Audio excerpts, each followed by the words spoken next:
So if you missed class today, I'm going to focus here on the lesson about the jury theorem. Now, the jury theorem, I'm guessing you've never heard of. This is real AP government kind of thing. But you will see there's only two rectangles. Now, this rectangle has a 7.5 minute video. It is not, easy viewing. You're not going to hit the play button and glide right through it. It is a college 7.5 minutes. It is rich with content. Probably going to have to hit that pause button, but really dig into it. It's some quality stuff in terms of academics. Now, this is the assignment itself, the jury theorem assignment. So I'm going to quickly take you through, give you a little synopsis what we did in class. Now, the first question I posed, the positive and negative aspects of democracy. In a room full of good American kids, their reaction was, what are you talking about? It's all good. There's no bad about democracy. Democracy has equality, and people can make changes, and it's fair. Most people get what they want. All true. I am not bad-mouthing democracies. Evidence to the point, the majority of the world has some form of democratic government right now. That's a good thing, believe me. However, it's not all perfect. Negative aspects. So what some people said in class was, well, hey, somebody with a PhD in political science who's studied all these issues very objectively, they get one vote, and somebody who is off their rocker gets one vote. That's a little problematic. And then somebody else in class, which I thought was pretty sharp, they said, well, in democracy, there's a winner and there's a winning side and a losing side. If the losing side is really frustrated, might they lash out? If the losing side is a small minority, might they get oppressed by the winning side? So that was more of a thought exercise to prime the brain. And then question two, I had you interpret a sentiment from Plato that democracy leads to tyranny. And people who were good history students were like, what are you talking about? I mean, if you look at the American Revolution, we were fighting tyranny. We said, hey, King George, taxation without representation is not going to cut it. We're willing to fight and die to get away from tyranny. And I get that. You're not wrong. But Plato said, well, sometimes in a democracy, you might pick the most popular person, but not the person of the highest character, not the person with the most substance. And in that scenario, that's going to lead to tyranny. And that's a very negative view of democracy. But in Plato's defense, look at the context of the time. Democracy was in its infancy in ancient Greece, and Plato was a contemporary of those early days of democracy. He didn't have the benefit that we have of looking at historical examples and counterexamples. We know now how democracy works compared to other forms of government. Now, related to question two is this word demagogue. And some joker made a Dungeons and Dragons reference. That's cute. Watching too much Stranger Things or something. But I'm going to let it slide. It's okay. A little sense of humor is not a bad thing. But a demagogue is somebody who can win people over.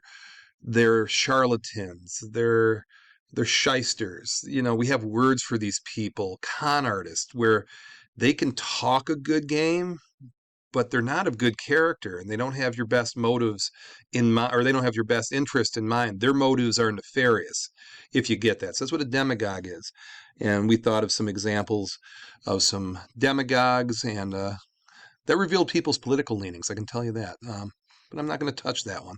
So number four, common good. Now, the straight up definition, an elementary school kid can do it. Well, the decision that helps the most people, kind of a utilitarian thing. Now, where it gets a little dicey in the world of AP government is what constitutes the common good. I could take an issue, and one individual could say that benefits the common good, and one person could take that identical issue and said it's counter to the counter good or common good.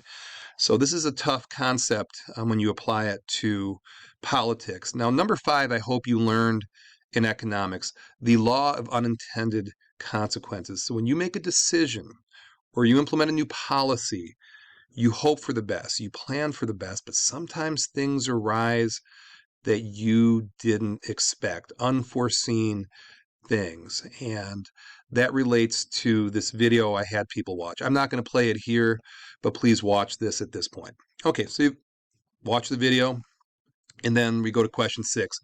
What were the differences in how Plato viewed democracy compared to Rousseau? Now, Plato, like I mentioned, had a very negative view. He wanted the philosopher king. He wanted people of high intellect, high education, high character. They're running the show. Where Rousseau said, everybody should be involved. He trusted in human nature enough that people would do the right things. Two very different viewpoints. And then number 7, according to Rousseau, what ensures that the general will of the people will result in the common good? Evaluate how America is doing in those departments as of now. So he said education and social institutions, quality education, quality social institutions would lead to this. So we looked at the American educational system. How are we doing? We looked at some other things such as the churches and these other institutions that we have. In terms of how America is doing, that's opinion. I'll let you think about that. Now, question 8, how does one discern what's in the collective self-interest? More of an epistemological exercise. And going back to that common good, safe to say, if you missed class, people saw it very differently.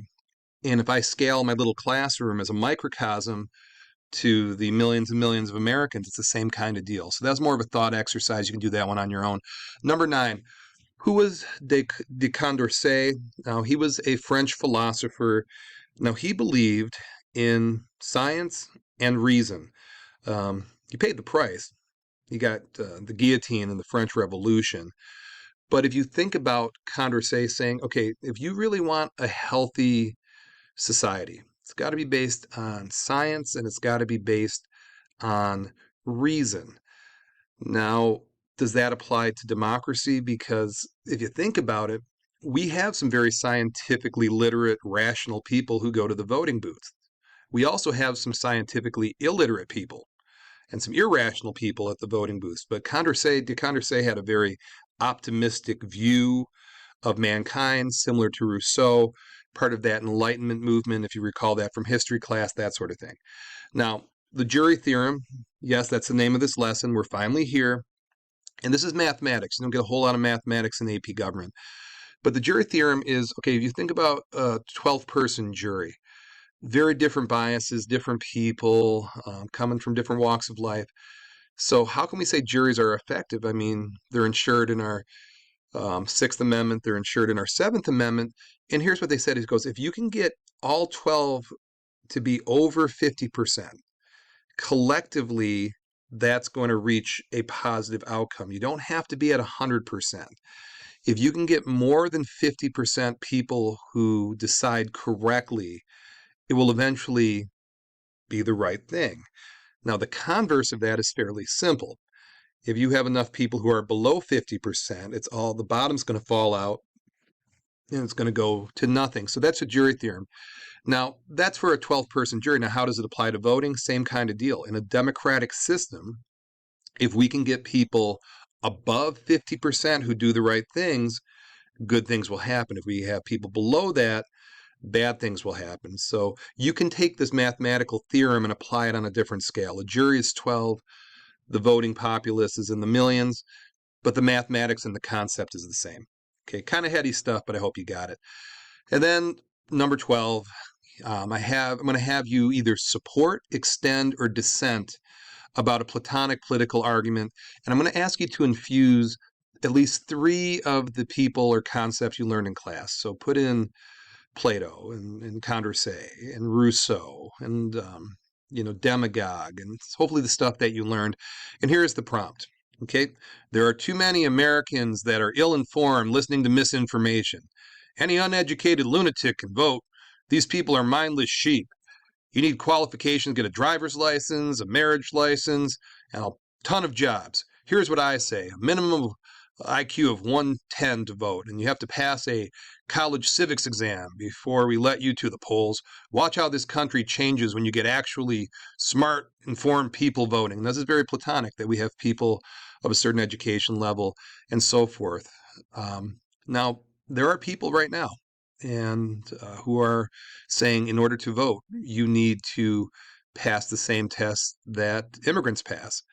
Now, again, that's an argument for another day, but you can look at this. This is not Rousseau. This is not Condorcet. This is Plato, this notion that democracy should be for select people.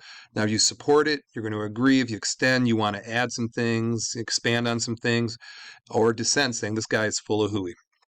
Okay, so that's what we did in class today, and I hope to see you back soon. And email me if you have any questions, and I appreciate you watching.